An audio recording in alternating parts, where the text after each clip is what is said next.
7 golongan tadi. Siapa? Ini sebetulnya di nomor ketiga ya, yang seingat saya di nomor 3. Yang kita bahas sekalian aja semuanya. Nomor 1, imam yang adil. Pemimpin yang adil. Masya Allah ya, bicara kepemimpinan itu. Abdurrahman bin Auf waktu Umar bin Khattab ditikam orang, kan lagi sholat ya. Terus kan di belakang beliau ada Abdurrahman, maka yang gantiin langsung ngimamin tuh Abdurrahman. Sebagaimana Rasul wafat waktu itu Abu Bakar yang gantikan. Kenapa? Salah satu perhitungannya kan coba, siapa lagi yang pernah gantiin Rasulullah ngimamin kecuali Abu Bakar? Bagaimana jika engkau Abdurrahman? Ya. Apa beliau berkata? Inna lillahi wa inna ilaihi rajiun. Tusukkan saja pisau itu ke leherku daripada aku yang jadi pemimpin. Mimpin teh luar biasa. Bisa jadi amal jariah yang luar biasa, bisa jadi dosa jariah yang luar biasa. Ingatkah ketika Sayyidina Umar bin Khattab berkata, jika ada keledai tergelincir dimanapun, selagi itu daerah Muslim, daerah Islam, maka Umar akan dimintai pertanggungjawaban oleh Allah. Kan lihat cara Umar mimpin ya, coba lihat ya. Ini mumpung tahun depan banyak milih pemimpin nih. Walaupun di zaman itu orang kalau ngajuin jadi pemimpin justru dia yang pasti tidak akan dipimpin, tidak akan dipilih ya. Sekarang mah rebutan ya. Dan baru gue kepilih belum sukses ngejalaninnya udah ngerayain duluan. Aneh ya. Nah, soalnya kan repot ya. Kadang kita mikir pilih yang pinter. Dibilang pinter.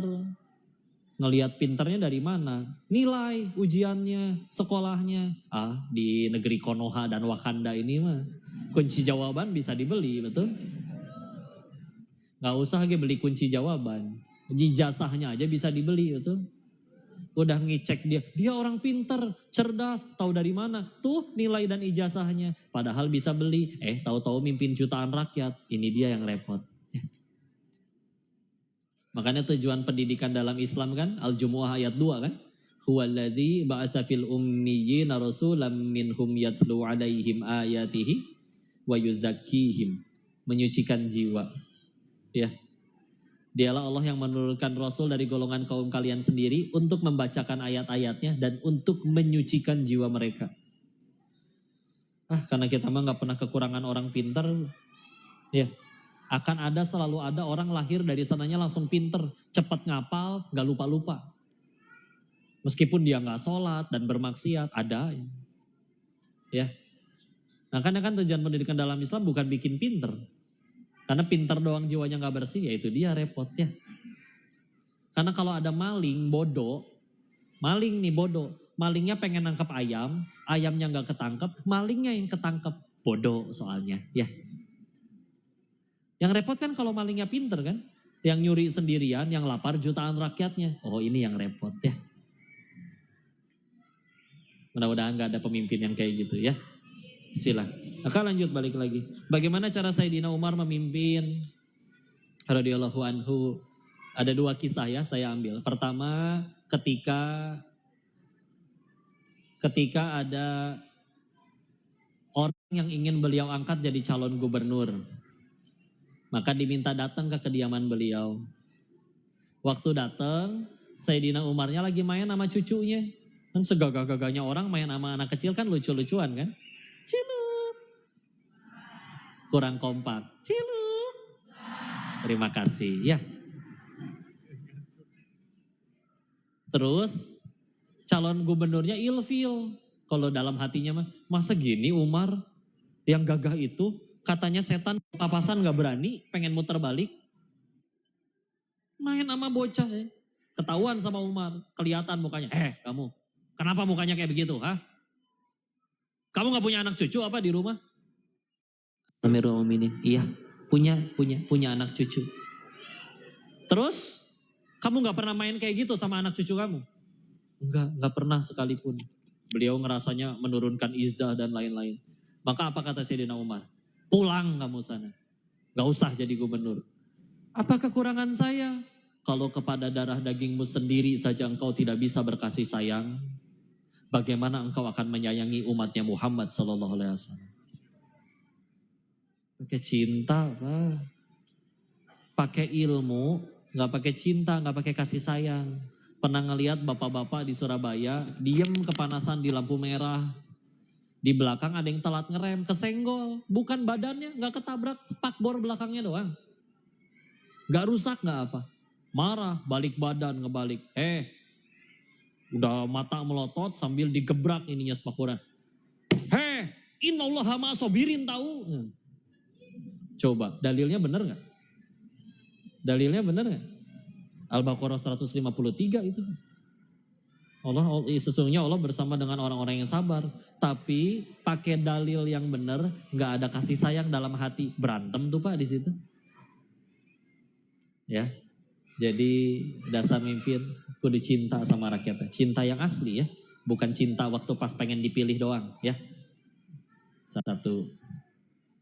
Kejadian yang lain. Nah, ini ada gubernur yang udah jadi gubernur. Mampir pemimpin ya kadang bawa oleh-oleh. Bawalah gubernur ini kue ke kediaman Sayyidina Umar. Nyampe disuguhin kuenya, dicicip. Baru juga sekali gigit, enak banget ini rasanya. Saking enaknya ditaruh. Ditanya dulu, ini kue seenak ini bisa dimakan gak oleh semua orang di kota kamu? Termasuk oleh yang paling gak punya uang sekalipun. Kata gubernurnya, enggak sih ini mahal kuenya. Cuman orang menengah ke atas yang mampu beli. Kata Sayyidina Umar, di mana untamu? Bawa pulang. Nanya dong, kenapa Amirul Mukminin? Ini cuma kue. Apa kata beliau coba? Dengarkan. Kita jadi pemimpin. Kalau negeri kita kelaparan, kita pemimpin yang harus pertama lapar. Dan jika negeri kita kelaparan, jika negeri kita akhirnya makmur, jika negeri kita akhirnya makmur, kita pemimpin yang harus paling terakhir kenyang. Apa kabar kalau pemimpinnya tambah buncit, rakyatnya kelaparan? Ya, Masya Allah, segitunya pemimpin. Beda kitab Fadilatul Amal. Sayyidina Umar lagi, Masya Allah. Dapat impor minyak wangi, bergentong-gentong banyak. Harus dibagiin dong, punya rakyat, bagi untuk rakyatnya. Maka ya nggak mungkin dikasih satu gentong, maka dipisah jadi kecil-kecil. Minta beberapa orang untuk dipindahin ke bungkusan yang kecil-kecil. Ada yang nyeletuk, wahai Amirul Mukminin, kok nggak ikut ngebungkusin? Ya, bahasa kitanya gitu ya. Apa jawaban beliau? Aku takut jika aku ikut membagikan dan menyentuhnya, lalu aku menyentuh ke bajuku, maka aku takut mengambil yang bukan hakku. La haula wala quwwata illa billah. Perkara minyak wangi kepegang, itu aja gak berani make. Karena dia tahu itu bukan untuknya. Apa kabar yang sering sengaja datang ke mall, buka, sah sekalian belum mandi. Taruh, beli mah enggak. Demi Allah dihisap dia nanti dia pengadilan ya. Iyalah, gak izin kan? Itu kan dijual. Kalau ada tulisan tester aman, karena memang dibuka untuk dites. Kalau yang dibuka yang bukan tester, serius mau latihan waro, mau latihan hati-hati. Ayo mau ngamalin gak amalan orang-orang luar biasa ini? Mau ngamalin? Serius? Emang boleh? Serius ya, ini waro ya. Amalan orang yang luar biasa. Waro tuh hati-hati sederhana. Tapi ini luar biasa ya. Contoh. Kalau di kantor ada printer. Terus istri di rumah mau jualan cilok. Numpang ngeprint satu.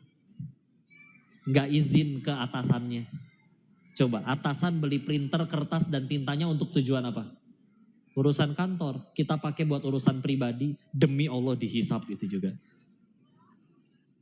Kecuali izin dan sudah diizinkan aman. Iya enggak? Iya enggak? Iyalah, bukan hak kita kan? Mau latihan yang lebih berat? Siap? Habis ini pulang nyampe rumah, masuk ke dapur. Cek pakai tabung gas yang mana. Kalau pakai 3 kilo, tolong dicabut dulu, taruh di meja. Cari ada tulisan apa di situ. hanya untuk masyarakat. Apa kalian orang miskin? Hei? Hah? Punten ya, tetangga lewat terus ngelihat ke kalian sambil ngeremehin. Dia mah miskin, sakit hati gak? Berarti kalian tidak merasa miskin, betul? Kenapa pakai yang buat orang miskin? Beneran loh ini. Nih bener, tunggu. Itu kenapa jadi murah? Karena dikasih subsidi. Subsidi dari uang siapa? Rakyat. Rakyat ngumpulin, dikumpulin oleh pemerintah, lalu digunakan untuk mensubsidi. Harga aslinya gak segitu, tapi pakai uang rakyat dipotong. Makanya lebih murah untuk ngebantu masyarakat yang belum mampu. Dan kita borong mentang-mentang punya duit, lalu yang harusnya punya hak ngebeli itu. Jadi gak kebagian gara-gara udah diborong oleh kalian. Demi Allah ada tanggung jawabnya di sisi Allah. Betul? Siap gak latihan ini teh? Kita kembalikan dulu, ntar dulu kok. Definisi miskinnya seperti apa dulu? Oke, kita ikutin sama yang buat aturannya. Nanti boleh dicari ya. Di aturan perundang-undangan Indonesia. Yang masyarakat miskin yang disebutkan dalam peraturan tersebut adalah yang penghasilannya di bawah 1.500.000 rupiah per bulan. Jadi kalau ibu penghasilannya 1.550.000, ibu bukan orang miskin menurut negara. Ya, walaupun termasuk tidak hanya yang itu, tapi juga pedagang kecil ya. Tapi kalian nggak dagang, mobil ada, motor ada, gaji lebih dari UMR. Ayo, yuk latihan di hadapan Allah. Ya Allah, aku lakuin ini untuk menyelamatkan diriku di pengadilan-Mu ya Allah. Apa? Bismillah. Siap? Beneran loh ini latihan waro kan? Oh, Pak. Oh Bapak mas ya, kalau toko ada aturannya Pak, nggak boleh pakai yang 3 kilo ya. Iya kan? Harus minimal yang 5 kilo atau yang 12 kilo. Bahkan ada yang lebih gede lagi tuh segede orang ya. Maka, Masya Allah ya. Tapi bener loh ini, kudu dijaga bener-bener. Karena kalau enggak, enggak main-main pengadilan Allah teh, hei. Barang siapa ada yang dizolimi, mereka terzolimi kan jadi 2 orang yang zolim, betul? Ini baru bicara tabung gas ya. Insya Allah. Bismillah lah, tenang aja, Allah Maha Kaya ya. Allah mampukan pasti. Siap? Ganti tabung gas.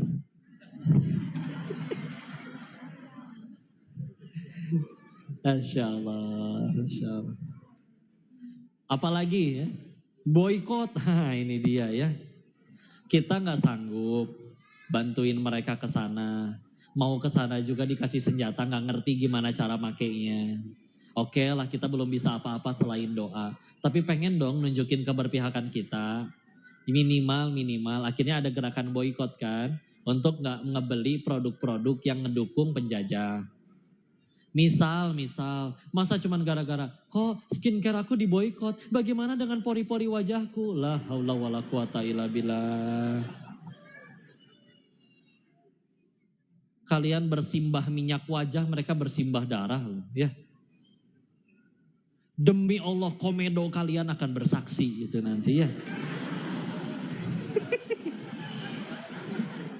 Berkah itu komedo Bu. Kapan lagi komedonya berkah? Ya Allah, aku sengaja ganti skincare yang gak cocok. Demi yang penting gak ngedukung si rewel. Demi Allah amal soleh. Ya, atulah donasi kita kagok. Pengen ngasih buat anak, apalagi memang pas-pasan gitu kan. Yuk minimal yuk. Ya. Mikirin komedo lagi ya. Insya Allah udah ya. Yuk balik lagi, itu bicara pemimpin ya. Saya pengen bicara dulu terkait khusus pemimpin. Karena hadis terkait naungan itu, hadis terkait hadis tersebut, ada beberapa hadis yang lain. Ini terkait 7 orang yang dilindungi. 1. Ada hadis tentang pemimpin yang berbicara di hari yang sama, riwayatnya lain. Yaitu di hari tersebut, Al-Qamaqala Rasulullah Muhammad SAW bersabda yang maknanya, ada 3 golongan orang. 3 golongan orang yang di hari itu, hari yang sama tuh, kayak hari yang dapat naungan itu, hari semengerikan itu, di hari tersebut ada 3 golongan orang yang Allah bahkan gak sudi melihat ke arahnya. Ya ginilah, ibu ke terminal, dipalakin sama preman. Waktu dipalakin, lewat tetangga kita yang keker dan jago berantem. Kita kan ngerasa, Pak, tolong Pak, selamatin saya. Terus dia melengos pura-pura gak kenal. Hancur gak perasaan kita? Ini di hari semengerikan itu. Terus ya satu-satunya yang bisa nolong yaitu Allah. Bahkan gak sudi memandang ke arah 3 orang ini. Apa salah satunya? Pemimpin yang berdusta kepada rakyatnya. Kok hadisnya sebutannya pemimpin yang berdusta ya? Berarti yang korupsi enggak dong? Enggak gitu konsepnya bos. Ya. Kalau belajar misalkan kayak ya belajar usul fikih lebih dalam misalkan. Kan ada kayak gini lah. Di Al-Quran akan kita temukan ayat yang dilarang menonjok hidung ibu kalian. Enggak ada kan? Adanya apa? Dilarang berkata kepada orang tua. Ya. Di Al-Isra ayat 23-24 nanti silakan dicek. Ya surat ke-17. Tapi kan usul fikih, kalau di usul fikih kan jelas ya. Kalau berkata aja gak boleh, ya apalagi mukul atuh. Ini juga sama. Kalau ngebohong aja Allah gak sudi mandang, apalagi jelas-jelas makan uang rakyatnya. Oh lebih gak selamat itu teh. Ya. Betul kan? Nah. Mau sekalian dibahas 2 laginya apa? Sekalian. Ya udah ada 3 kan tadi kan. 1. Sebetulnya pemimpin yang berdusta itu di urutan nomor 2. Yang ke-1 adalah orang tua yang berzina. Nah, beda Bu. Kita kalau misalkan di kisos sendiri juga kan. Kalau dihukum di syariat Islam sendiri juga kan dibedain kan.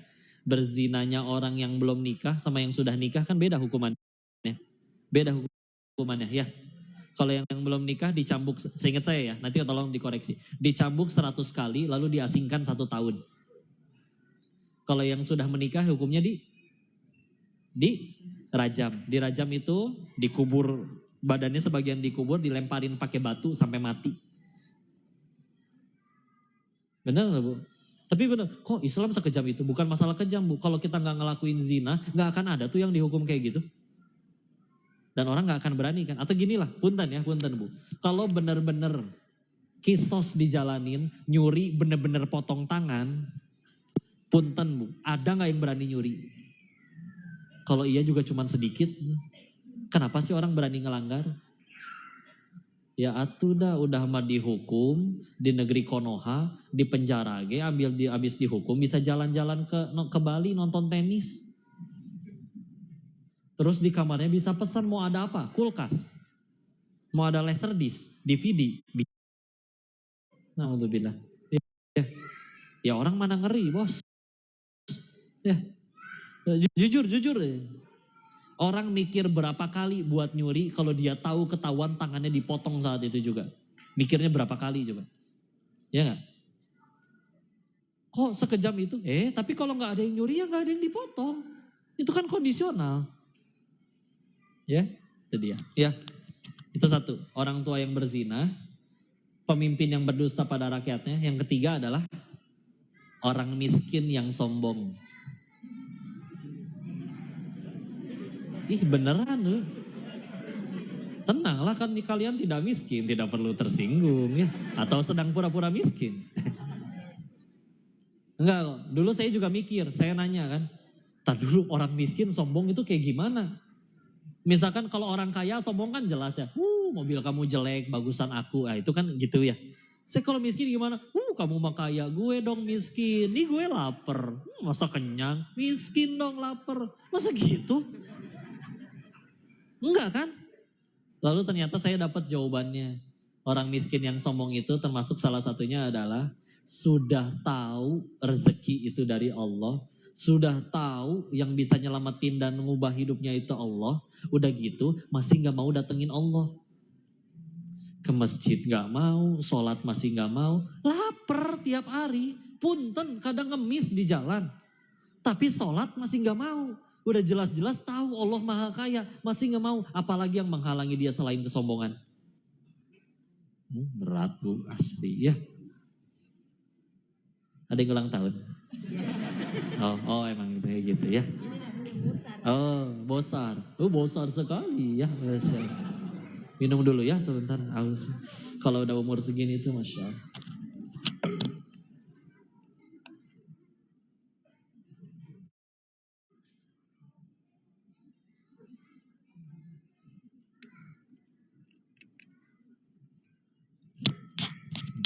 Lanjut ya. Lanjut. Ini ngalangin gak? Kan niatnya ngaji kan, bukan lihat si Koko. Ingat ya. Majelis ilmu itu tempat menyucikan jiwa, bukan tempat mencuci mata. Gitu.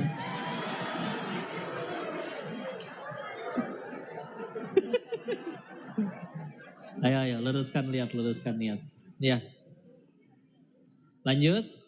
Itu 3 ya. Yuk balik lagi ke 7 yang tadi. Tadi pemimpin udah ya, udah cukup lah ya. Kita doakan pemimpin kita mudahan soleh-soleh ya. Masya Allah. Apa yang kedua? Yaitu seorang pemuda yang menghabiskan masa mudanya dalam ketaatan. Ya, pemuda yang tunduk beribadah kepada Allah. Jadi beda bu. Kalau misalkan izin ya. Sudah sepuh, baru rajin ke masjid, kadang udah sadar ya. Izin ya, usia sepuh, pengen maksiat juga kadang encok gak mendukung. Iya kan? Pengen maksiat asam urat menolak. Misal. Pengen maksiat mohon maaf, mengajak perempuan berbuat yang enggak, perempuannya udah gak mau. Ya, kan keriput tidak bisa berbohong, betul? Mau dipakein solasiban, apa segala gak bisa ya. Tetap aja. Jadi beda di hadapan Allah juga ganjarannya. Udah muda-muda nih bismillah nih. Kecil-kecil nih. Yang lain mungkin lagi main lato-lato di luar. Ini adanya di masjid nih orang-orang luar biasa ya. Masya Allah. Berbahagialah kalau masjid kita masih dipenuhi oleh anak-anak. Berisik main dah wajar namanya anak-anak. Malaikat itu teh lagi pada seneng main di masjid. Suatu saat dimarahin, diusir, kita demi Allah akan butuh mereka pas udah pada gede untuk meramaikan masjid. Tapi pas kecilnya pernah sakit hati gara-gara main di masjid, masjid mah gini dimarahin melulu. Gak mau ke masjid, demi Allah yang ngusirnya bertanggung jawab itu nanti di hadapan Allah. Ya. Iya memang berisik dah, tapi kan bisa dinasehati baik-baik ya. Sila. Semoga pemuda-pemuda di sini hobinya ke masjid ya. Nah ini pemuda ya. Baru yang ketiga nih, seorang yang hatinya, seorang di sini disebutkannya rojul ya, seorang laki-laki yang hatinya digantungkan di masjid, yaitu selalu senang beribadah ke masjid. Jadi ya terpaut ya, senang aja. Jadi kadang teh azan tuh malah senang ditungguin, bukan kok udah azan lagi, ya emang kenapa ya? Dan kita kan hidup kan nunggu kerja, dagang, kan sebetulnya nunggu kerjaan kita yang asli kan. Apa kerjaan kita yang asli? Ya diciptakannya untuk beribadah. Wa ma khalaqtal jinna wal insa illa liya'budun. Ya, Az-Zariyat 56. Terus berarti kan aslinya kegiatan kita yang asli itu ibadah. Sambil nunggu waktu sholat, silakan. Mau kerja boleh, mau jualan boleh, ya. Silakan, ya. Hatinya tergantung kepada masjid. Dari zaman Nabi juga, Nabi pertama kali ke Yastrib di Jadi Madinah, yang dibangun bahkan masjidnya dulu, bukan rumahnya dulu. Ya, yolah kumpulnya di masjid ya, berkah. Tapi ingat, jangan jual beli di dalam masjid. Ya, kalau pengen jual beli ya silakan keluar dulu. Jadi kalau ada yang mau dagang silakan di luar. Tapi jangan di dalam masjidnya, ya. Itu, terus yang keempat, ya. Dua orang, walaupun sama di sini juga rojulani ya. Walaupun nanti ada yang berpendapat boleh dikiaskan. Dua orang yang berkumpul untuk ibadah dan berpisah juga kepada Allah. Jadi mencintainya karena Allah, berpisahnya juga karena Allah. Udah tulus aja gitu. Ya Allah aku dengan dia tuh murni karena pengen sama-sama iya. Aku lihat dia tambah ingat sama Allah. Aku pernah dapat nasihat dari dia. Dianya juga sama ngerasa dia mah tulus bismillah. Jadi temenan tuh bukan karena, oh dia punya toko roti, nanti pas lagi kajian kan lumayan ada sponsor. Enggak ya. Semoga Allah berkahi Asia Baru Cake dan Bakery ya. Masya Allah. Masya Allah. Ya. Ya tetap jadi pahala bagi yang ininya. Tapi yang dikasihnya jangan gitu ya. Jangan, tuh deket-deket sama dia kan pemimpin, nanti urusan saya dimudahin. Enggak, tulus aja, yang tulus. Ya. Tuh, dia kan punya tambal ban, jadi kalau ban saya bocor bisa di ini. Dia kan, jangan asas manfaat. Ya, ingat tidak kisah ini, kisah tentang bahwa kadang kita keliru antara menggunakan, memanfaatkan, dan mencintai. Contoh, kejadiannya kayak gini. Ada bapak-bapak hobinya mobil, akhirnya mobil cita-citanya kebeli, mobil baru, mewah. Tiap hari dimandiin, dibersihin. Anaknya masih kecil, baru belajar jalan ya. Berjalannya baru lancar, ngomong juga masih agak terbata-bata. Datang keluar, ngambil batu, terus mobilnya dikerik, kruk, sampai catnya pada terkelupas ya. Si bapak sontak ya, marah, amarahnya melonjak, tanpa disadari langsung memukul tangan si anak, lupa bahwa dia lagi megang kunci Inggris, kepukul ke tangannya, peletuk kena tangannya. Si anak saking sakitnya pingsan, pas dibawa ke rumah sakit, dironsen sama dokter, dokternya berkata, Pak mohon maaf, tangan anak Bapak sudah tidak akan bisa digunakan lagi. Cacat selamanya. Permanen. Maka akhirnya bangun anaknya, ya Allah anak mah gak punya dendam ya. Nanya ke ayahnya juga, ya hai ayah kapan tanganku bisa tumbuh lagi. Ngerasa sedih dan bersalah, si bapak pulang. Mobil yang tadinya disayang-sayang sama dia, sekarang dia yang ambil batu, dia yang pukulin, dia yang tendangin, dia yang hancurin mobilnya. Ya. Dan ketika dia nyampe di bagian yang dicoret-coret oleh si anak itu pakai batu, dia membaca apa sih yang ditulis oleh si anak tersebut. Ternyata anak itu menulis, aku sayang ayah. Tersungkur di situ, menyesali ya. Kadang kita mikir ya, benda untuk dimanfaatkan, manusia untuk kita sayangi. Kok bisa benda kita sayangi, orang yang dimanfaatkan? Gimana ceritanya? Ya, temenan tuh sama dia, manfaatin. Mumpung dia lagi jadi pemimpin, mumpung dia kaya, enggak lah. Ya, benda dimanfaatkan, malah disayang ya. Coba ngatain I love you ke mobil, emang dia jawab balik? I love you mobil, nggak gitu juga ya. La haula wala quwata illa billah. Lanjut, yang ke berapa tadi? Udah keempat ya, mencintai karena Allah, berpisah karena bertemu, berkumpul karena Allah, berpisah juga kepada Allah. Yang 5, ini memang redaksinya untuk lelaki. Seorang lelaki yang digoda oleh perempuan cantik, kaya ya, untuk berbuat yang tidak baik, lalu dia berkata, aku takut kepada Allah. Nah, amalannya Nabi Yusuf ya. Punten Bu ya, sabar tuh ada 3 tingkat. Yang pertama, tingkat paling rendah, sabar ngadepin masalah. Ternyata ngadepin masalah itu, sabar ngadepin masalah tingkatan paling rendah, udah kepepet. Kamu gimana, apa yang akan kamu lakukan terhadap kezoliman dan pemecatan kamu? Ya saya cuma bisa sabar. Ya karena emang cuma bisa sabar, gak bisa apa-apa. Ya, makanya paling rendah tingkatannya. Walaupun kita tahu sabar itu kata Quran surat 39 Az-Zumar ayat 10. Innama yuwaffas sabiruna ajruhum bighairi hisab. Sesungguhnya hanya orang bersabarlah yang ganjaran pahalanya disempurnakan tanpa batas. Unlimited pahala sabar itu. Makin berat ujiannya, makin tinggi pahala sabarnya. Makanya Ibunda Asiyah, istrinya Fir'aun, menjadi 1 dari 4 wanita paling mulia kan di surganya Allah. Karena sabarnya bukan sabar ngadepin suami biasa. Ngadepinnya Fir'aun. Ya.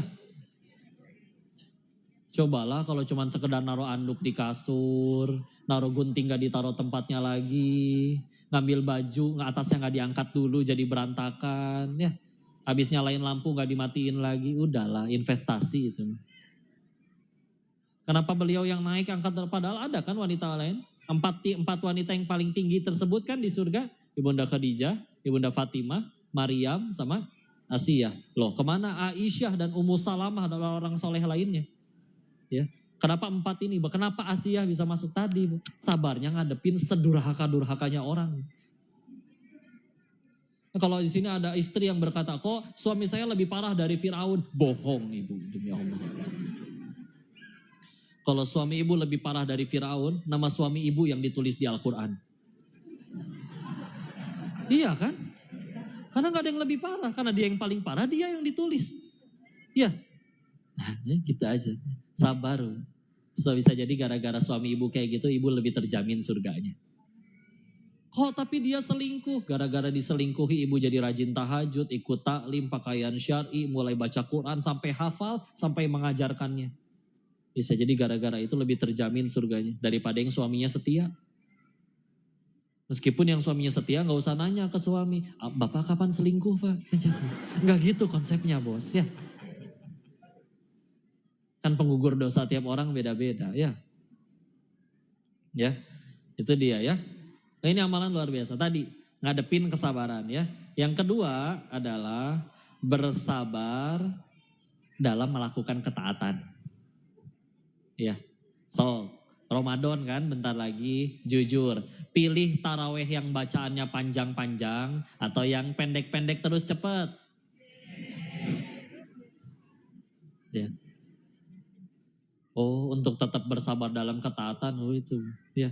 Dan kita baca nggak apal. Ini ada imam yang bacaannya bisa panjang. Bacaan imam kan nanti dianggap jadi bacaan makmumnya juga. Iya, atuh mumpung.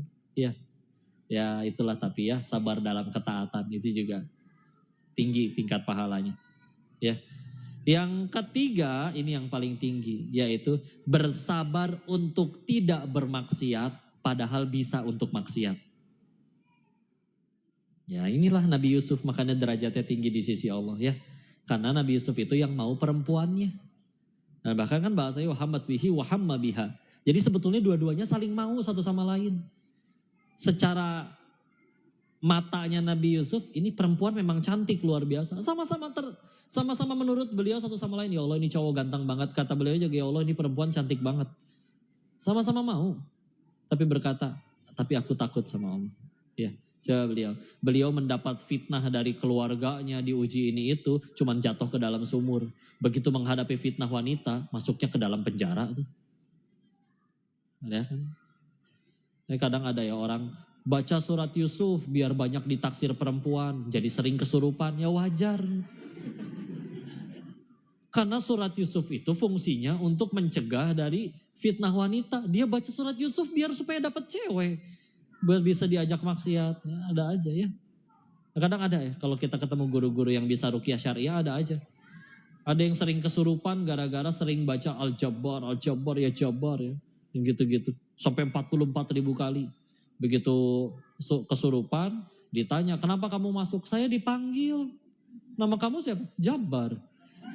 Ih benar tuh, kisah nyata ada yang pernah kayak gini. Udah gitu karena niatnya salah gitu ya. Ya kan amalan kan seharusnya bikin kita tambah dekat sama Allah ya. Kayak gini baca surat Yusuf biar ditaksir perempuan kan. Salah niat itu bisa jadi bahaya ya. Makanya kadang ada orang ngeruqyah gak mempan. Kalau dengan ustadz yang itu kok mempan. Ya karena mungkin keyakinannya beda, niatnya beda ya. Itu dia ya. Maka ini dia tadi termasuk salah satunya amalan ya. Karena sekali lagi kalau yang naksir nah ini bidadari saya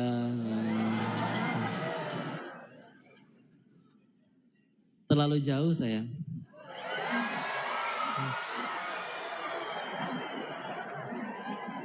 Gak apa-apa sayang. Ya udah. Kenapa jomblo?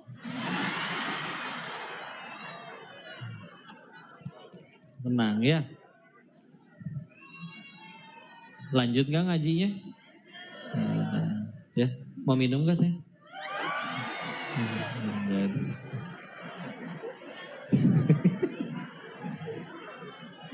Kok saya, tapi ada bapak-bapak ikut tersipu itu gimana itu maksudnya? Kiopta ya. I'm okay, I'm fine, Gwencana. Masya Allah. Oke, balik lagi ya. Kita tadi ya, begini Bu. Pernah kejadian kayak gini. Kalau laki-lakinya yang mau, masih belum tentu kejadian itu perzinahan. Pernah ada laki-laki nyulik perempuan, udah dimasukin ke kamar hotel. Si perempuan sadar, saya gak akan bisa ngelawan dia. Tenaganya lebih gede, badannya lebih kekar. Apa coba yang dilakuin perempuan? Ini kisah nyata ya. Saya pengen ke kamar mandi dulu, dandan biar kamu makin suka ya, makin seneng. Oh gitu? Wah, akhirnya kamu berubah pikiran ya. Karena tadinya kan gak mau lepasin saya. Akhirnya ya udah ke toilet. Di kamar mandi beliau ngapain jauh? Buang air, kotorannya dibalurin ke seluruh tubuhnya. Terus keluar, dikatain nama, gila kamu, pergi kamu sana. Diusir, gak jadi itu zinahnya. Itu kalau laki-lakinya yang mau. Coba kan Nabi Yusuf mah perempuannya yang mau.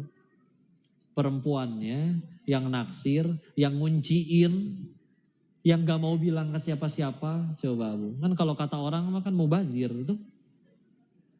Kata orang iman mungkin kuat kok, tapi Imron yang gak kuat. Nah, itu dia. Alhamdulillah ya. Itu dia yang ke-5 ya. Lanjut yang ke-6. Orang yang bersedekah dengan tangan kanannya, tapi tangan kirinya tidak mengetahui. Maksudnya apa? Jadi sedekahnya teh diem-diem. Gak diupdate di status. Ya, ya pokoknya tidak diumumkan lah ya. Meskipun boleh nggak kok di hadapan umum? Boleh, cuman kan jaga niatnya lebih berat. Tapi kalau bicara bisa boleh atau tidak ya contohnya ada Umar bin Khattab itu pernah sedekah disengaja justru nunggu banyak orang datang. Karena biar jadi contoh, beliau teladan soalnya. Dan kita husnuzon, beliau niatnya murni pengen dakwah, bukan pengen caper. Ya, merasakan sedekahnya. Yang ke-7 terakhir ya, habis ini baru kita tanya jawab. Atau mungkin nanti ditambahkan oleh yang beb. Ya, yang ke-7 adalah yang termasuk di hadis yang tadi ya, seseorang yang dalam kesendiriannya menangis karena mengingat Allah. Coba bangun tengah malam sendirian, nangis, ya Allah, saya teh hidup sejauh ini ya Allah, sadar salah. Tapi engkau segitu baiknya, mudah bagi engkau matiin hamba kapan saja. Engkau masih izinkan hamba hidup. Ya, coba, ingat itu. Nangis dalam kesendirian ya Allah. Mudah-mudahan sampai netes itu air mata. Mudah-mudahan kalian termasuk dari 7 golongan ini. Ya. Pilih salah satu. Gak harus 7-7-nya kan? Kan gak semua orang harus jadi pemimpin. Gak seorang ya. Makanya tuh pilih salah satu. Imam yang adil, pemuda yang tumbuh besar dalam beribadah, orang yang hatinya terpaut kepada masjid, yang saling mencintai dan berpisah karena Allah, yang laki-laki digoda oleh wanita. Walaupun ada yang berpendapat kalau perempuan digoda oleh laki-laki gimana kok ya. Ya ada yang berpendapat itu juga disamakan, silakan ya. Tapi dia berkata aku takut kepada Allah, yang sedekahnya sembunyi-sembunyi dan yang juga dalam kesendiriannya ia menangis karena ingat kepada Allah. Mudah-mudahan ada satu dari 7 tersebut yang pernah kita amalin. Ya, sehingga mudah-mudahan di hari tersebut kita dapat naungan. Ya Ibu bayang lagi panas-panasnya luar biasa Bu. Tahu-tahu nemu pohon rindang. Kan luar biasa kan. Adem ya. Karena kalau enggak terik itu luar biasa. Ya. Sekian itu dulu. Mungkin mau nambahin saya? Oh gitu ya. Ya nah. Habis ini apa Ibu? Jujur Bu. Mau foto-foto atau tanya jawab? Berarti gak ada foto-foto ya? Tuh kan, inilah ras terkuat di muka bumi ya. Ibu-ibu nih lucu ya, kadang kalau ditanya, Bu, kalau dikejar anjing kita ngapain? Ibu sama anjing larinya kencengan siapa? Terus fungsinya ibu lari apa? Yang penting bunyi dulu aja ya. Tanya pertanyaan selanjutnya mau? Nih Bu ya, izin, mohon maaf. Ya, Bu, Ibu pengen punya suami yang jujur? Pertanyaan selanjutnya, Ibu siap suami Ibu mengatakan yang sejujurnya? Sebetulnya mah aku sudah. Ya, silakan ya, silakan kalau ada yang mau didiskusikan atau ditanyakan, dikembalikan kepada mana tadi Ustazah MC-nya? Ya. Jika ada ya, kalau enggak berarti nanti kita tutup langsung dengan doa. Udah jam berapa ini? 9. Oh ada ya, silakan. Bunda ditutup dengan doa untuk 3 usia baru, seringkali sama budidaya percetakan. Mana ada?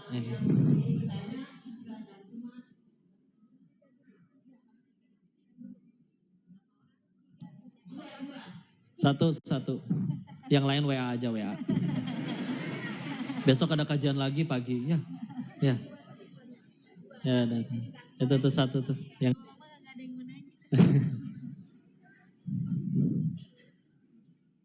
Yuk silakan. Nyampe nggak kabelnya? Enggak ya? Iya. Besok teh ada di mana? Masjid Agung ya? Ya, ada di Masjid Agung juga besok ya. Pada asar. Hah? Pagi di Hotel Zahra, besok jam pada asarnya di Masjid Agung. Malamnya di? Oh malamnya di Kopi Kita. Cafe ya. Ya silakan.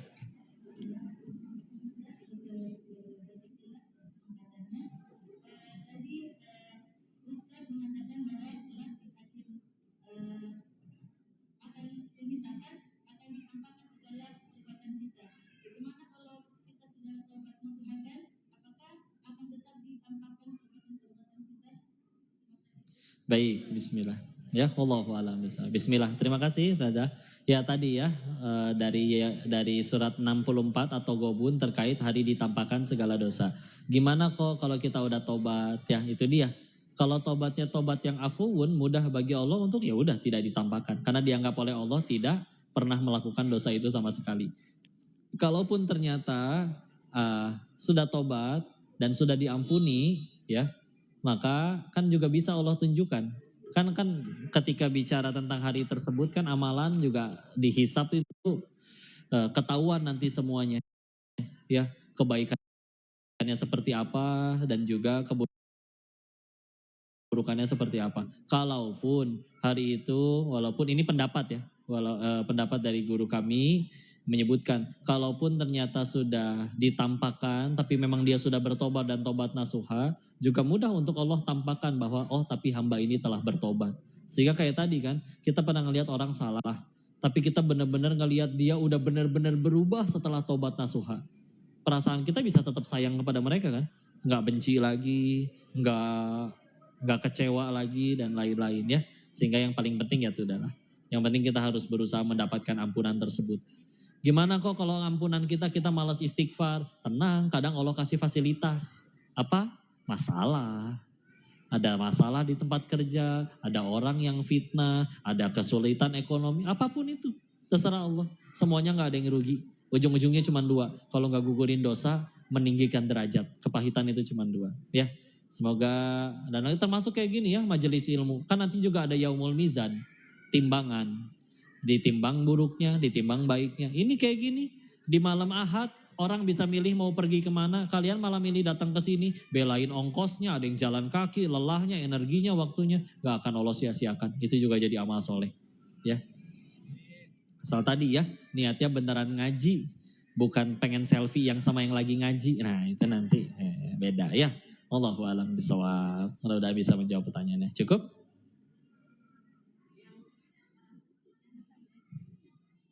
Yang mana? Oh, yang ada dulu. Oh, itu. Oh, yang baju hitam katanya. Oh, itu udah berdiri. Ah, dua-duanya lah, nggak apa-apa, sok, enggak. Ini dulu. TMB ke kabar Romeo. Bagonang, bagonang. Banggona, bagonang. Ya silakan. Nih mau pakai yang ini? Silakan. Baik, sebelumnya terima kasih Ustaz sudah diberikan kesempatan. Terima kasih Saya mau kembali. tanyakan ini ada pertanyaan dari teman itu kan kita semua sudah tahu kalau sholat mualaf itu kalau masuk Islam itu kan dosanya dihapuskan semua kan. Iya. Bagaimana kalau misalnya kita sebagai umat muslim ada misalnya dia sholat maksiat lah, berbuat maksiat terus bagaimana kalau dia berpikir untuk murtad terus kembali lagi ke Islam kan? Ya, terima kasih. Assalamualaikum warahmatullahi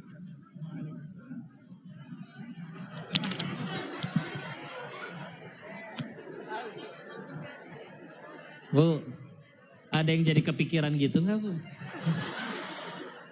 Katanya, leh juga ya. Komentarnya sama, emang boleh? Baik, insya Allah. Pertanyaan saya satu dulu, emang berani? Hah? Mudah loh bagi, gini. Oke, secara teorinya ya gitu ya. Tapi kan satu, Allah wa asirru qaulakum awijharu bih innahu alimum bidatis sudur. Mau kita sirkan atau mau dizohirkan, tadi Al-Mulk ayat 13 ya. Allah tahu apa yang ada di isi hati. Allah tahu tuh niatnya. Oh, dikira aturan Allah bisa diakalin. Ini dulu, terus akhirnya itu. Kalaupun memang iya, nih saking maha baiknya Allah, mudah nggak bagi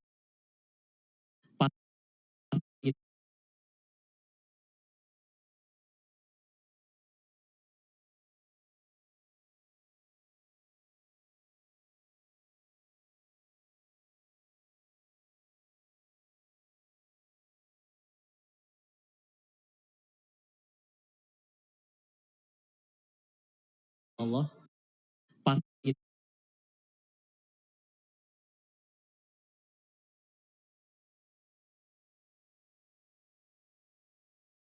Allah pasti Allah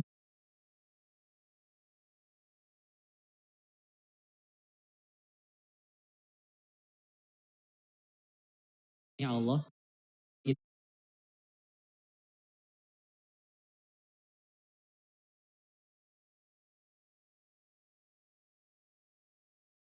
ya Allah mudah nggak bagi pasti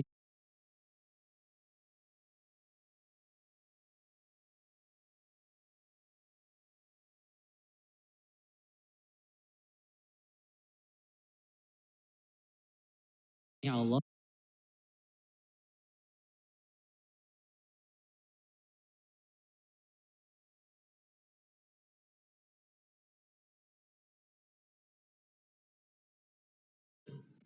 mudah banget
dengan tips dan trik bagaimana kemudian kita komitmen untuk selalu cinta terhadap masjid dan konsisten itu yang paling penting sesuai dengan tema kita pada hari ini. Mungkin itu saja dari saya. Wabillahi taufiq wal hidayah. Wassalamualaikum warahmatullahi wabarakatuh. Waalaikumsalam. Terima kasih. Baik, Masya Allah. Gimana tips dan trik agar supaya mudah-mudahan kita bisa komitmen untuk mencintai masjid ya. Salah satu cara yang kami bisa upayakan waktu itu adalah ya memang kita bagaimana bisa kita cinta kalau kita tidak kenal dan tidak tahu ya. Maka yuk sebetulnya waktu itu pun efek samping dari mulai suka sama kisah-kisah orang terdahulu ya. Lalu bagaimana cara Nabi mendidik generasi, sahabat-sahabat setelahnya, orang-orang hebat setelahnya, itu di situ cara mereka bersikap terhadap masjid atau peranan masjid dalam peradaban. Wah, itu kan ternyata juga ada peran yang luar biasa sehingga akhirnya menimbulkan kecintaannya ya. Nah, kita mesti tahu dulu ya. Maka dan kedua, makanya kita perlu menekankan sekali lagi bahwa yang paling dikejar oleh orang muslim, orang-orang yang beriman itu adalah yang paling utama. Kadang kita suka salah fokus ya. Yang dikejar nominalnya, yang dikejar banyaknya, yang dikejar apanya. Padahal yang paling penting adalah berkahnya. Karena tadi kita sudah banyak bicara, koruptor di negeri kita juga kan udah pada banyak uangnya. Tapi karena berkahnya yang hilang, makanya nyuri lagi. Tapi kalau sudah berkahnya yang ada sedikit juga tetap aja berkecukupan, gak ngutang, bahkan bisa ngutangin orang, dan juga Allah bahagiakan hidupnya. Nah, salah satu jalan keberkahan adalah tadi juga dengan ke masjid ya. Bahkan ada nasihat dari guru kami Ustaz Adi juga pernah bilang, laki-laki yang dia rumahnya dekat, apalagi dekat sama masjid ya, disarankan coba gak kalau pulang dan memungkinkan untuk mampir dulu sholat ke masjid ya, maka sholat dulu baru nyampe rumah. Itu beda sama pulang langsung ke rumah ya. Jadi silakan kalau mau diamali ya. Apalagi amal sebagian lah ya kita sebutin. Ada cara, misalkan ini hadis riwayat Imam At-Tirmidzi, terutama bagi laki-laki, kalau pengen untuk supaya menghilangkan sifat kemunafikan dalam hati ya, salah satu caranya silakan dicoba untuk selama 40 hari berturut-turut gak pernah ketinggalan takbiratul ihram pertama imam ya. Jadi zuhur tepat waktu, 5 waktu tepat waktu selama 40 hari. Gimana kok kalau bocor di hari 39 ternyata maghribnya masbuk pulang dari hari pertama? Benar, itu amalan luar biasa. Emang apa ganjarannya selama 40 hari? Gimana kok kalau bocor di hari 39 ternyata maghribnya masbuk pulang dari apa ganjarannya? Satu, diharapkan api neraka baginya, dan dua, dihilangkan sifat munafik dari dirinya. Karena munafik itu kan bahaya, salah satu pembocor ember pahala kita ya. Coba lihat Al-Baqarah ayat ke-1 alif lam mim, ayat 2-5 bicara orang mukmin, ayat 6 dan 7 bicara orang kafir, ayat 8-19 bicara tentang orang munafik. Dan kan sulit dimana ngilanginya, ada kemunafikan itu dalam hati ya. Maka salah satu caranya ya bismillah. Jadi kalau pengen coba diamali masjid. Jadi banyak, jadi itu hanya sekian banyak dari faedah-faedah, dari fadilah-fadilah masjid ya. Nanti boleh baca kitabnya Syekh Al-Munziri As-Sahih At-Targhib wa At-Tarhib yang udah ditakhrij ulang oleh Syekh Nasruddin Al-Albani. Itu tentang keutamaan sekian banyak amalan. Nah di situ juga ada bab masjid. Itu banyak banget keutamaan kemuliaan. Sehingga nanti timbul kecintaan tuh ya. Selain kecintaan yang ternyata banyak fadilahnya, tadi akhirnya kita juga mulai ngejarnya tuh bukan macam-macam kecuali cuma satu, keberkahan. Nah, kalau udah bicara keberkahan ya ini tempat yang paling berkah ya. Lihat, mau orang bilang zaman lagi sulit, semua serba mahal, resesi 2023, dolar naik, lihat nanti Ramadan ini masjid kebanyakan makanan semua bagi-bagi. Dan gak cuma masjid ini, semua masjid ya. Berkah kan? Ya, itulah berkah ya. Tetap aja tidak berkah di sini. Ya, mungkin itu sebagian dari sedikit caranya yang bisa disampaikan. Wallahu a'lam bishawab, mudah-mudahan bisa menjawab pertanyaan. Wallahu a'lam bishawab. Cukup? Oh, sudah cukup. Ditutup dengan doa tadi. Gimana? Oh, tutup dengan doa dulu. Ya. Masya Allah, mudah-mudahan bisa di kesempatan lain. Maafin ya Pak ya. Insya Allah. Mari untuk menambah kita tutup dengan doa. Mohon ridhonya kita tundukkan hati dan kepala kita sejenak untuk bermunajat ke sisi Allah. Silakan yang ada hajat masing-masing disuarakan dalam hati, Allah pasti mendengar doanya ya. A'udzubillahi minasyaitonirrajim. Bismillahirrahmanirrahim. Allahumma shalli ala sayyidina wa habibina wa syafiina wa maulana Muhammad wa sallim radhiyallahu tabaraka wa ta'ala an kulli sahabati Rasulillah ajmain. Bismillahirrahmanirrahim. Hamdan syakiri, hamdan na'imi, hamdan yuafi ni'amahu wa yukafi mazidah. Ya Rabbana lakal hamdu kama yanbaghi li jalali wajhikal karim wa azimi sultanik. Allahumma salli ala sayyidina Muhammad wa ala ali sayyidina Muhammad. La ilaha illa anta subhanaka inni kuntu minal zalimin. Allahumma ighfir lil muslimina wal muslimat wal mu'minina wal mu'minat al ahya'i minhum wal amwat.